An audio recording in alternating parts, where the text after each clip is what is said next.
Hi everyone, and welcome back to another video for Electron Retracts. Today we're going to show you how to set up and get the most out of your GS200 controller. Now we have a manual, however the idea for this video is that you can follow this video from beginning to end without having to pick up the book. That doesn't mean that you shouldn't do and have a quick read through it first. Now, especially for anyone who hasn't yet used Electron Retracts, someone who's new to the channel or just wants to refresh their knowledge a little bit, before going any further, we would strongly recommend watching one of our previous videos which shows you what you should and shouldn't do when first setting up your Electron Retracts controller. Now, with that said, this is going to be quite a long video as it is a manual as opposed to a quick video how-to. So with that in mind, let's roll the intro and get straight into it.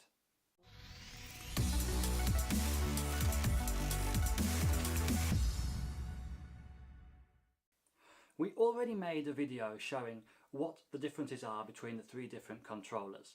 So without going into too much detail, the GS200 operates 3 retracts, 8 doors for a sequencer, it has an integrated sequencer inside, and a gyro.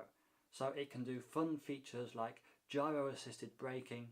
It also has independent control over the brakes, so you can use that for steering. It has ABS and a load of cool features which you'll get to learn about in this video. Now we're going to split the video up into a few different sections to try and keep it simple for you guys watching and trying to do the same at home. Now the first part that we're going to see is basically the basics setup. So the radio setup and how you want the controller to operate when you first turn it on. We're then going to go into the sequencer.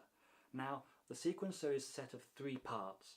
Firstly, how much each of the servos that control the gear doors need to move, be it servos, actuators or electrovalves. How long you want them to take for each one of those sections. So half a second or 1 second, basically the speed of those actuators, the servos.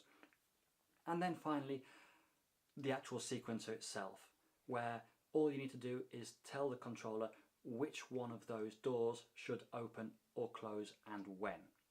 Basically, by breaking it down to those 3 sections, what Electron Retracts have been able to do is keep the sequencer quite simple.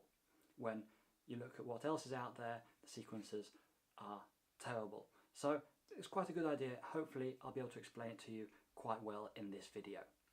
Then we also have the extra features such as the braking and the steering and all the gyro assistance and braking assistance within that.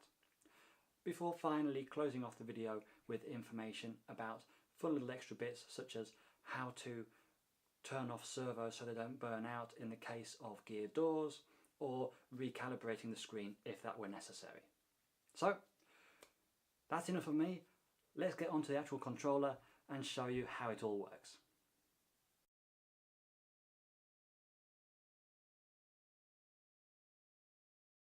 So we exit the main screen and enter into setup, and we're going to start with radio.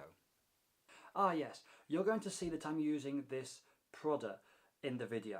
Now this is not what you're supposed to use when controlling or operating your GS200. The only reason that I'm using this is so that my fingers don't cover up the screen whilst pressing buttons. You shouldn't use something like this because it can scratch and or damage the screen, and it works perfectly well when just using your finger. Radio. Now we're going to ignore this first basic screen, and in RC mode we're going to select if we're using individual channels for each one of the channel inputs, or if we're going to be using a bus system. So hit RC mode. It comes as standard for standard servo input, so 1 wire for each channel, which in my case is what I'm using. So I would be happy to leave that as it is.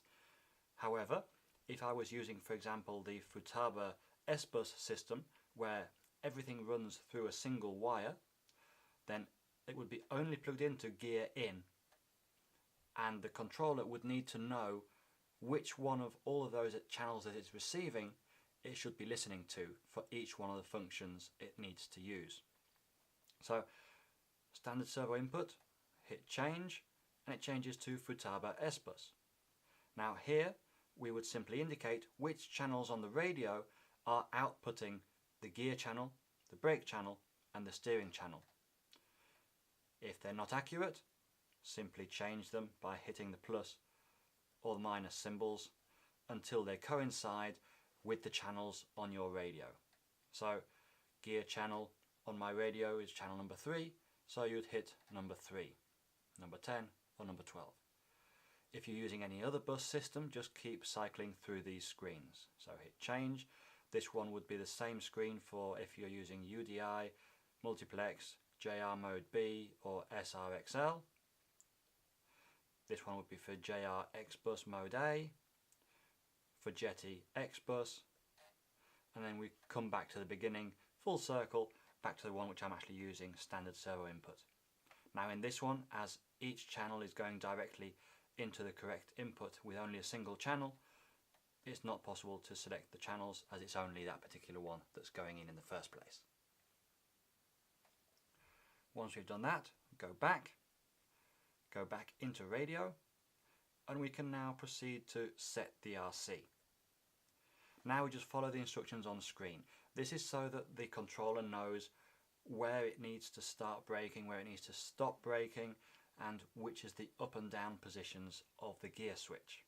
Now if you're using single channel operation, you would do this all using the single channel, or if like me you're using 2 channels, then you would use the gear and then the brake channels independently.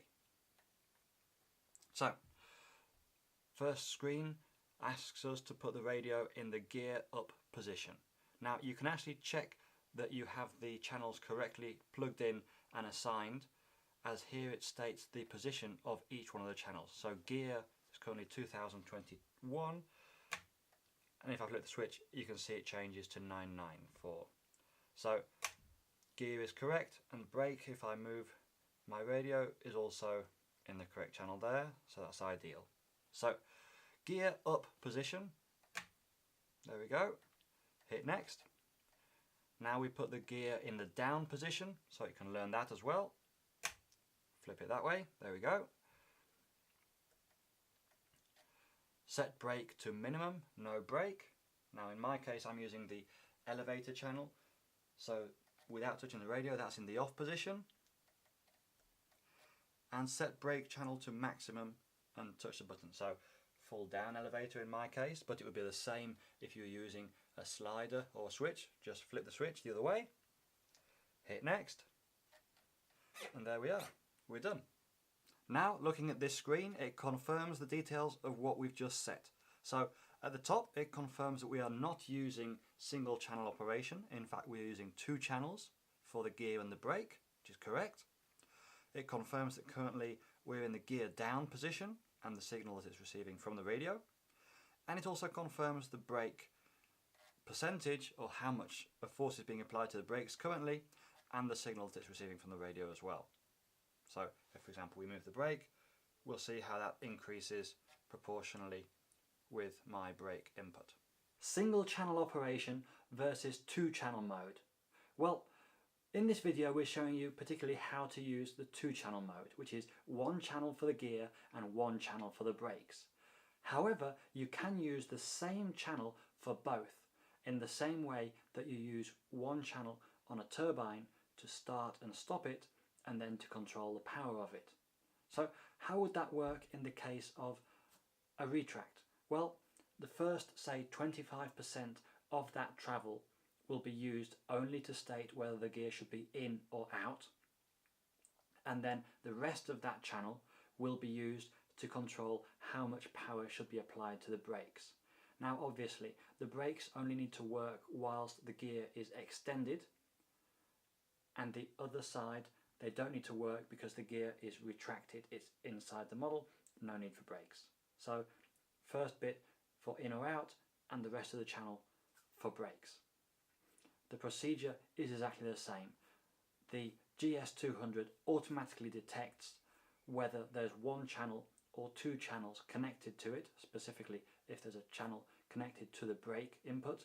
If there is, it automatically detects it and starts using 2-channel mode. If there isn't, and there's only a channel connected to the gear input, then it will automatically assume single channel operation.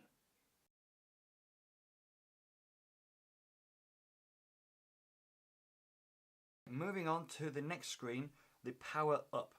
Now here we're going to be able to control how we want the controller to operate if we turn on and the retracts are out, but our radio is sending the retracts retracted input.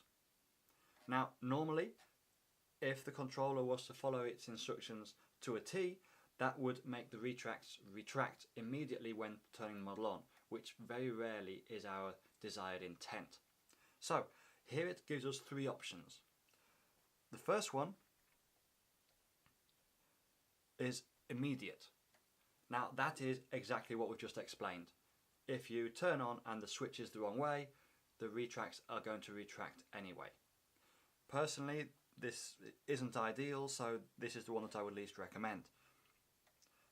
Option number 2 is to check switch, which means if the switch is in the wrong position and the retracts are out but the switch is set to retract, nothing is going to happen until you match the switch to the current position of the retracts and then give another command. So you would have to put the gear switch to extended position and then retract again before the retracts will retract.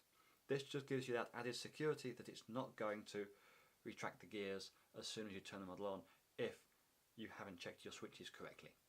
This one is the option that I actually use myself. And option number 3, which is possibly a little bit overkill, but depending on the complexity of the model and how scale it is and how worried you are about hitting the wrong switch, well, this is the one for you. Cycle switch means that you physically have to do a full sequence on the switch before it will start actually moving any gears or doors. So even if the switch does match the position of the retracts, until you flip it once, nothing's going to happen. Now, as we said, I like option number 2, so I'm going to go full circle again, leave it at option number 2, check switch, and go back.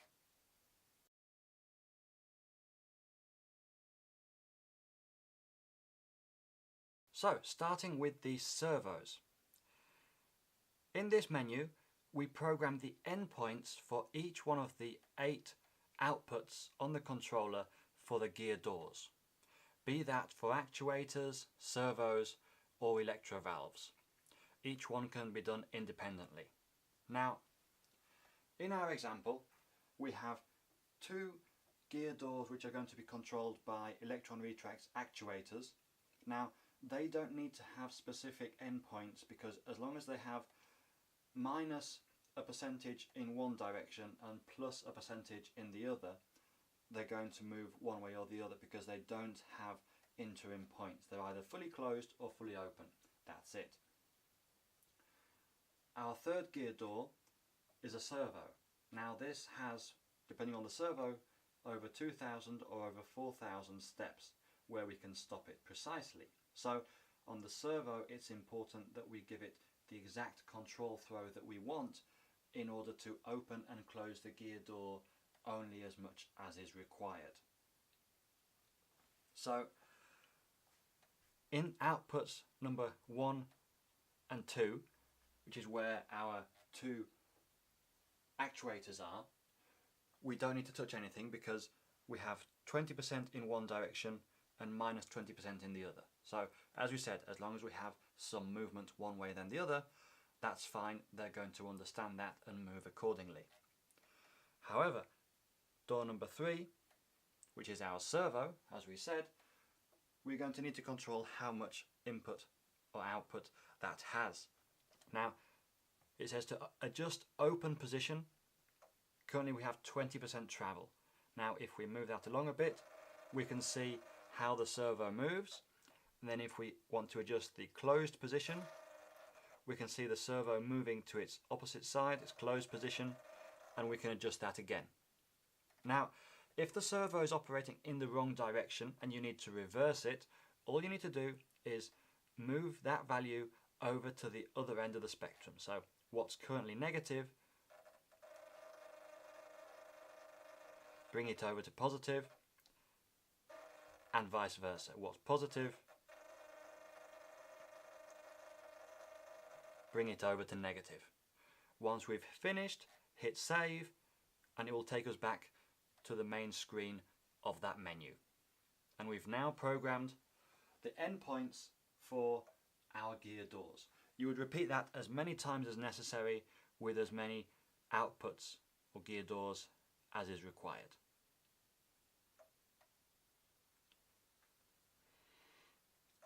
Next step would be to program how long it takes each of those servos or outputs to actually reach their endpoints. So we're going to go to page 2 into servo speed.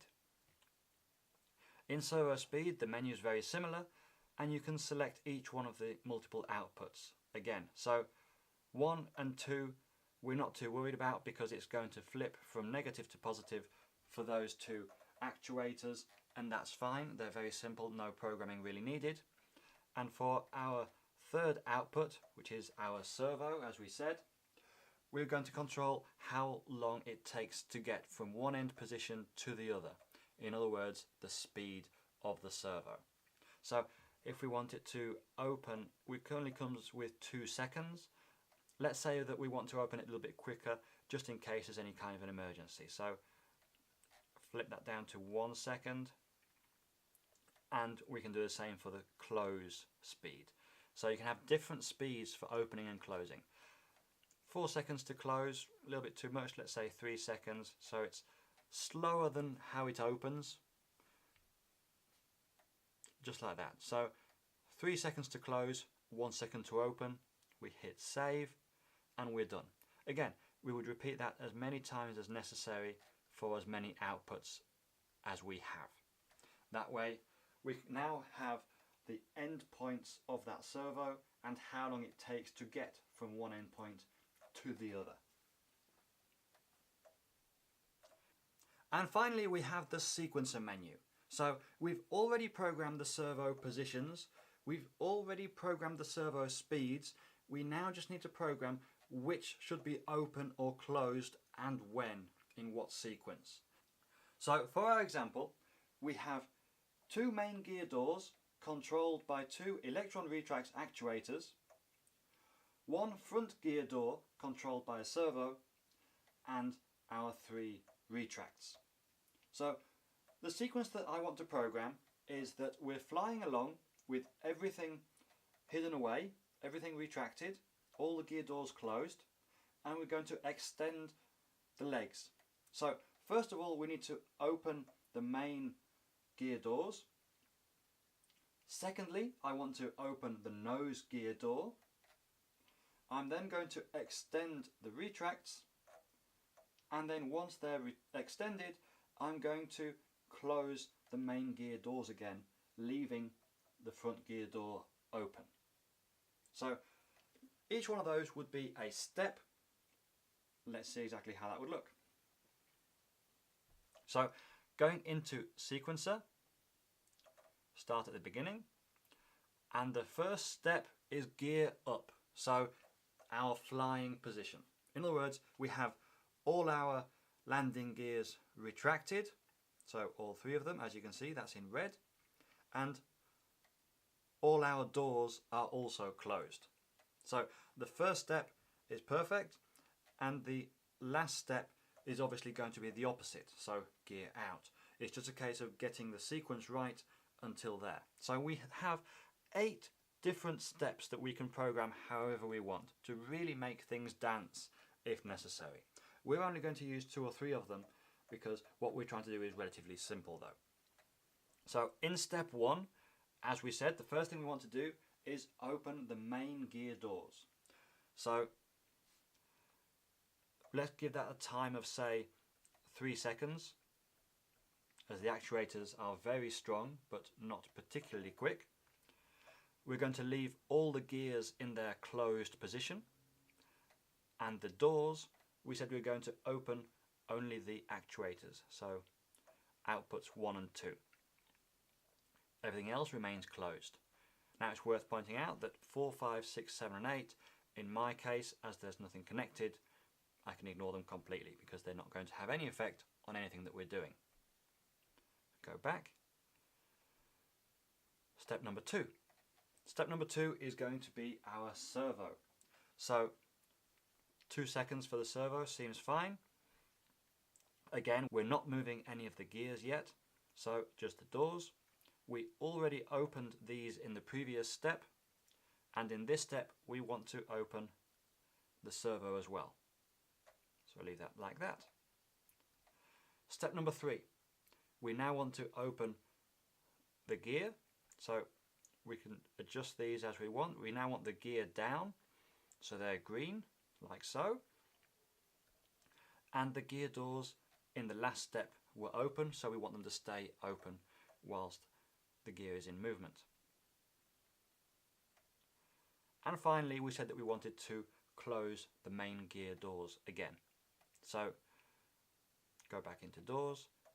We want to keep those 2 closed, and the front one was open on the previous step and we don't want it to move now, so leave that open. And that would be it. However, because there are more steps after this one, we need to make sure that they coincide with the steps that we've just done. So in other words, match this last step, down, down, down, close, closed, open, for the remaining steps. So open, close, closed, open, open, close, closed, open, open, close, closed, open, open, close, closed, open, and the last step, which is where the whole sequence finishes, again the same. Now that we've finished programming the sequencer, the order in which we want all those movements to happen, we can go back to the home screen, main, and it's time to explain what everything means on this screen. So at the top we have battery at 8 volts, that's the battery it's receiving directly. The status of the gear switch, which is currently up. We have here 8 little dots which are currently red, showing the status of each one of the gear doors. So red being closed, green being open. When we flip that switch in a moment, you'll see how all the colours start changing according to whether they are open or closed. And at the bottom here we have a graph which is stating how much power each one of the 3 retracts is using, which is going to change to how much brake power the brakes are using once the status changed to gear down. So we've cycled the switch, so all of our components are in their correct positions now for gear up. Let's flip the switch and check that our sequencer has been programmed correctly. So first of all we want the actuators, then the servo, now the retracts, and the actuators back again. So okay, we've done it with quite short times. We would want to increase the timing for our actual model. However, for this video to show how it works and not make it any longer than it already is, that shows you the process that needs to be followed. If we flip the switch the other way, we'll see it do the exact same process in reverse. So the actuators are going to open, the retracts are going to close, and then the actuators and the servo are going to close again in their order.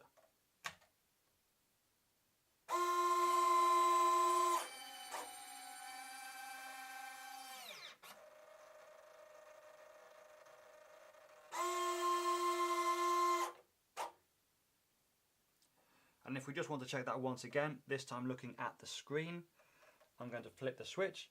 It's going to change to status step 1, then step 2, 3, 4, 5, 6, 7, 8, and you're going to see how the little dots are going to change colour and the power intensity change here. So number one, open the two actuators, open the servo, open the legs,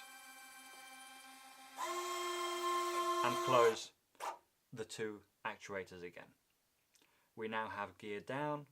We've left, as programmed, the two main gear doors closed, and now if I apply power to the brakes, we can see the graph showing exactly how much power is being applied. And that's the sequencer.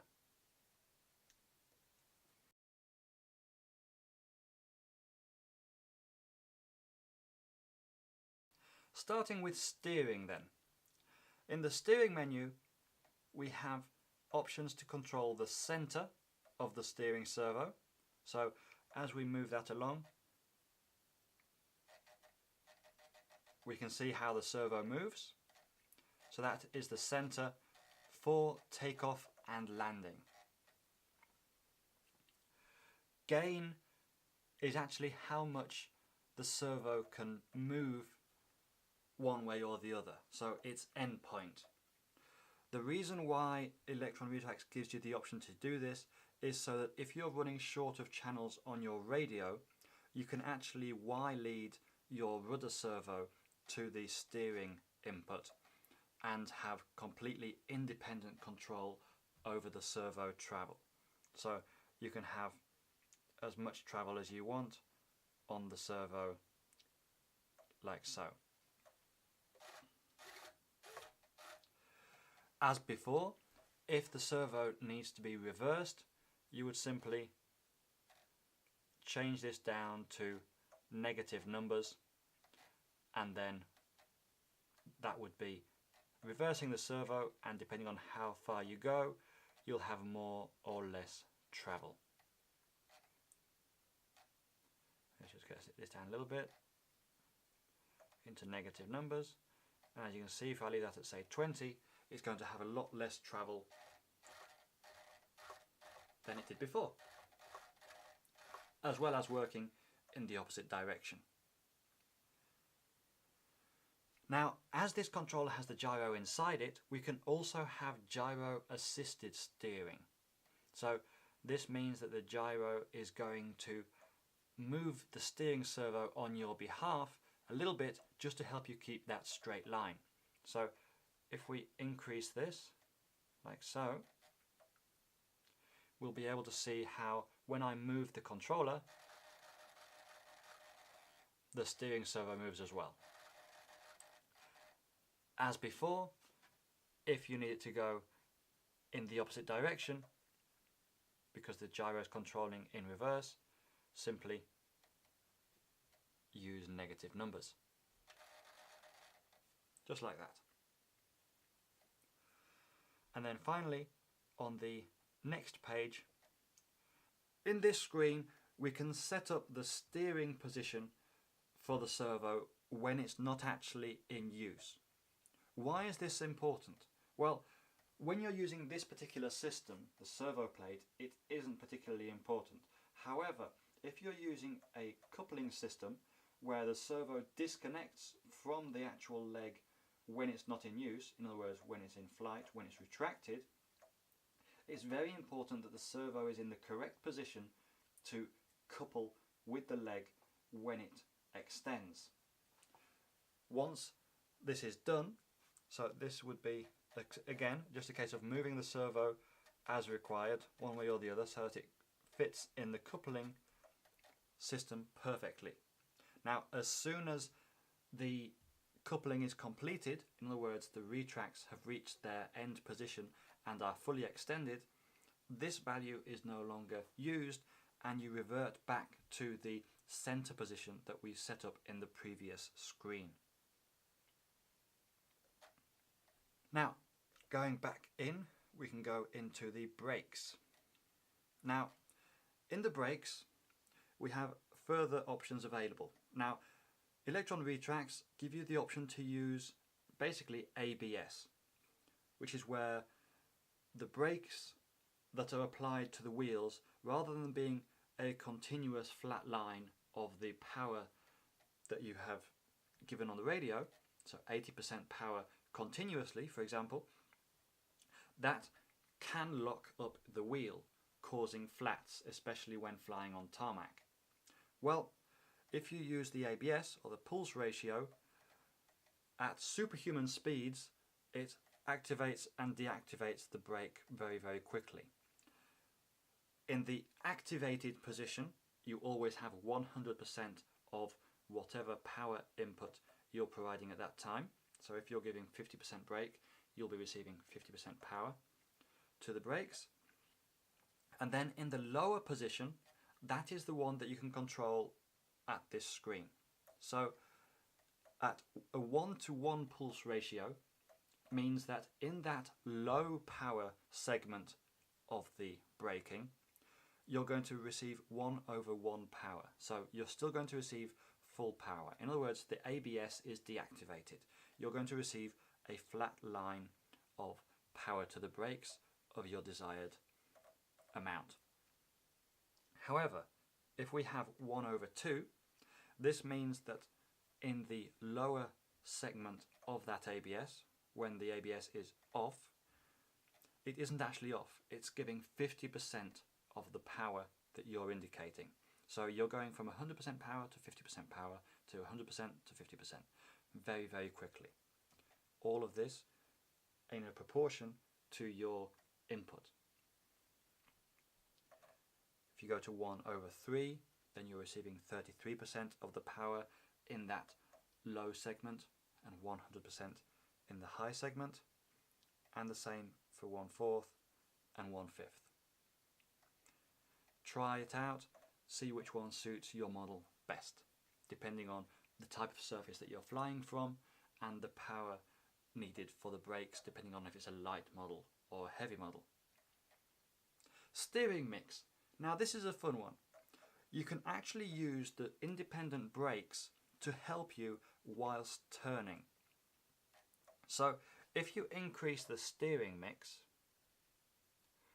what will happen is, when you apply rudder to turn, to steer using your steering servo, you're also going to apply brakes to the left or to the right wheel in order to help you complete that turn. So if I increase that a little bit more so it's easier to see,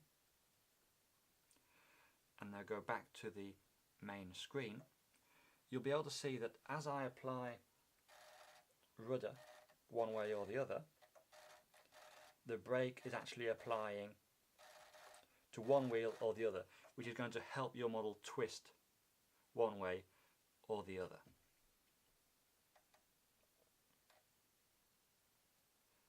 Gyro mix. Now, because this little controller has a gyro inside it, it allows you to actually have the gyro compensate for you on the brakes as well as the steering, as we've already seen. So in this case it would be, as and when you apply brakes to the system, increase the gain, and what's going to happen is, if the model starts veering off one way or the other, the gyro is actually going to apply more brake or less brake to one of the two sides in order to help you keep going in a straight line. So with 35% and using heading hold, if we go back to the main screen, if we apply some brakes, say about there, when I start turning that, as you can see, the brakes apply more to one side or the other, making it a lot more stable, because at the end of the day brakes do tend to brake slightly more on one side than the other, and this just helps you by rectifying that for you without you needing to do anything yourself. If you use heading hold, it will continue applying brakes until it rectifies, or if you use proportional, it's going to simply make a momentary correction and then bounce back. And then we have limit, which is if we always have one brake which we know brakes more than the other, we can simply reduce that particular brake a little bit so that we get a straighter braking without the need of the gyro, or making life easier both for ourselves and the gyro as well. So again, we have the ABS, steering with brakes, and gyro assisted braking. If we put that back to heading hold, we can see how even if we leave that way, it continues trying to rectify until it gets back to the center. And you can also see how as we've increased or decreased to 95% the left brake's power, how it's always slightly behind the right, so that we're rectifying that over braking that it could be doing. Just all different options which are available. You don't need to use all of them. It's just an option for you to use if and when you need to.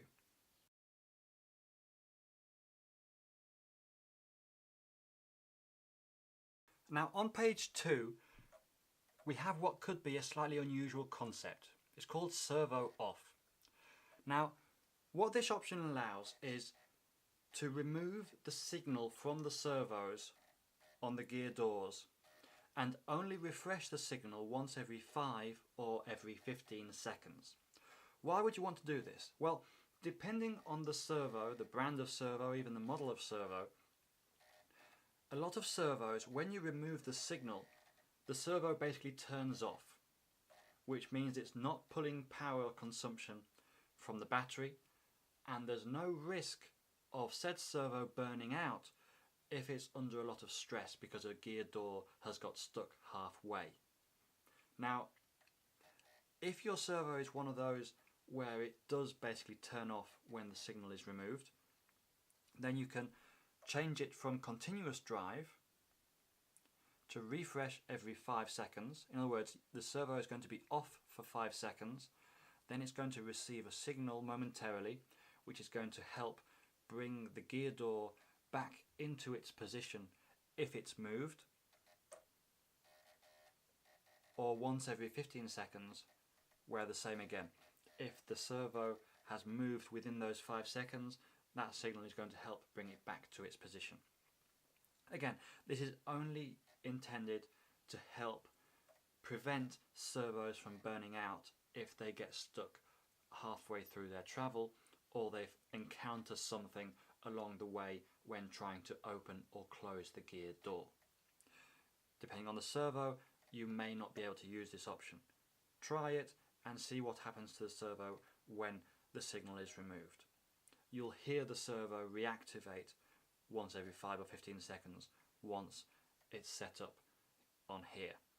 Now it's worth pointing out that this has no effect of the servo whilst it's actually in movement. So this is only once the gear doors have reached their gear out or gear in positions. On page 2 we also have the option to hit File, which allows us to save our current configuration to a micro SD card, which goes here, to load a configuration that we've previously saved. So if we're using the same controller for a couple of different models, or we have a friend with our same model and they've already done all the hard work of programming the sequencer, well, you can load it into there and at least have a starting point. Or if you visit the website and receive our update to the controller, you can put that on the SD card, bung it in there and just hit update, and it's going to update the software of the controller as well. Now we've seen and gone through all the information that's on the main screen. If we exit it, we've also gone through all the different options in the setup menu. Finally, all that's left is the manual operation. So if you don't have your radio on but you want to extend the gear or retract the gear or open all doors, you can do so simply by turning the model on and hitting whichever one of those you wish. Now it shouldn't be necessary, however, if you need to recalibrate the screen because the buttons aren't pressing quite where they should, simply press down on the screen whilst turning the model on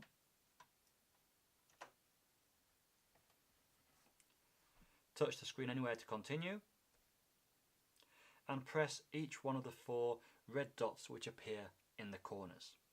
So 1, 2, 3, 4. Press to continue. There we go. And there you have it, the Electron Retracts GS200 controller video manual. Hopefully, now that you've come to the end of this rather long video, you now know all of the features that this little box has to offer, and even better, how to set up and use them. That said, if you have any questions, please leave them in the comments below and we'll get back to you straight away. If you found the video useful, remember to like, subscribe to the channel, and we'll see you in the next video. Thanks for watching.